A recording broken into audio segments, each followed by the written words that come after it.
കണ്ണൂർ കരിക്കോട്ടക്കരയിൽ മയക്കുവെടിവെച്ച് പിടികൂടിയ കുട്ടിയാന ചെരിഞ്ഞു. കുട്ടിയാനയുടെ താടിയിലിന് ഗുരുതരമായി പരിക്കേറ്റിരുന്നു.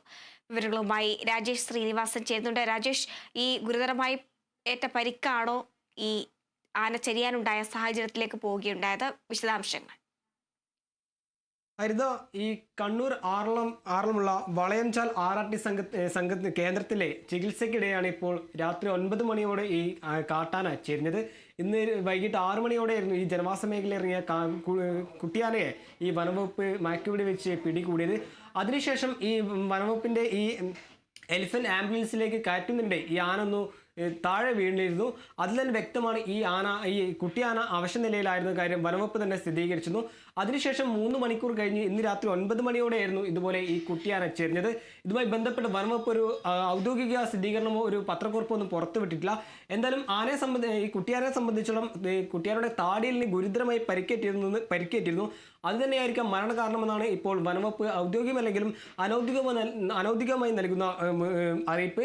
ഇതുമായി ബന്ധപ്പെട്ട് നാളെ രാവിലെ 10 മണിയോടെ ഈ കണ്ണൂരുള്ള ആറളം വളയംചാലുള്ള RRT കേന്ദ്രത്തിൽ നിലവിൽ ഇപ്പോൾ ആനയുടെ ജഡം ഈ കേന്ദ്രത്തിലാണ്. അതിനുശേഷം നാളെ രാവിലെ 10 മണിയോടെ ഇതിന്റെ പോസ്റ്റ്മോർട്ടം നടപടിയിലേക്ക് വനംവകുപ്പ് കടക്കുമെന്നൊരു വാർത്തയാണ് നിലവിൽ ഇപ്പോൾ പുറത്തുവരുന്നത്. അതിനുശേഷം വനംവകുപ്പ് ഒരു പത്രക്കുറിപ്പ് പുറത്തിറക്കും. അതിൽ വ്യക്തമാകും ഈ ആനയുടെ മരണം അല്ലെങ്കിൽ ഈ കുട്ടിയാന ചേരുന്നത് സംബന്ധിച്ച കാര്യങ്ങൾ അതിൽ വ്യക്തമാകും. ഇന്ന് വൈകിട്ട് 6 മണിയോടെയായിരുന്നു ഈ ജനവാസ മേഖലയിൽ ഇറങ്ങിയ ഈ കുട്ടിയാനയെ ഈ വനംവകുപ്പ് നീണ്ട 10 മണിക്കൂറിൽ നീണ്ട ആ ദൗത്യത്തിനൊടുവിൽ പിടികൂടിയത്.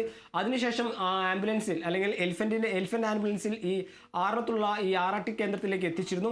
അതിനുശേഷം ഈ കുട്ടിയാനയുടെ ആരോഗ്യനിലയിൽ ഈ വനംവകുപ്പിന് ഒരു സംശയമുണ്ടായിരുന്നു. ഇത് മണിക്കൂറുകൾ താണ്ടുമെന്നൊരു മുന്നറിയിപ്പാണ് വനംവകുപ്പ് നൽകിയത്. അതിന് തൊട്ടു പിന്നാലെ 3 മണിക്കൂർ ശേഷമാണ് ഇപ്പോൾ ഈ കുട്ടിയാന ചേരുന്നത്. ഇതുമായി ബന്ധപ്പെട്ട് നാളെ രാവിലെ 10 മണിയോടെ ഈ പോസ്റ്റ്മോർട്ടം നടപടിയിലേക്ക് ചേരുന്ന ആനയുടെ പോസ്റ്റ്മോർട്ടം നടപടിയിലേക്ക് കടക്കുമെന്നാണ് ഇപ്പോൾ വനംവകുപ്പ് നൽകുന്ന വിവരം. അതിനുശേഷം വനംവകുപ്പ് പുറത്തുവിടുന്ന പത്രക്കുറിപ്പിലൂടെ ഈ ആനയുടെ മരണം സംബന്ധിച്ചുള്ള കാര്യങ്ങൾ വ്യക്തമാകും. എന്തായാലും നിലവിൽ ഇപ്പോൾ ആനയുടെ ജഡം ഈ കണ്ണൂർ ആറളം വളയച്ചാലുള്ള ഈ RRT കേന്ദ്രത്തിൽ തന്നെയാണ് ഈ ആനയുടെ കുട്ടിയാനയുടെ ജഡമുള്ളത്. എന്തായാലും 3 വയസ്സ് പ്രായമുള്ള പിടിയാനയാണ് ഇപ്പോൾ ചേർന്നിട്ടുള്ളത്. എന്തായാലും ഇത് സംബന്ധിച്ച് ഒരു കൂടുതൽ ഔദ്യോഗിക വിവരങ്ങളൊന്നും വനംവകുപ്പിന്റെ ഭാഗത്തു നിന്ന് ലഭിക്കുന്നില്ല.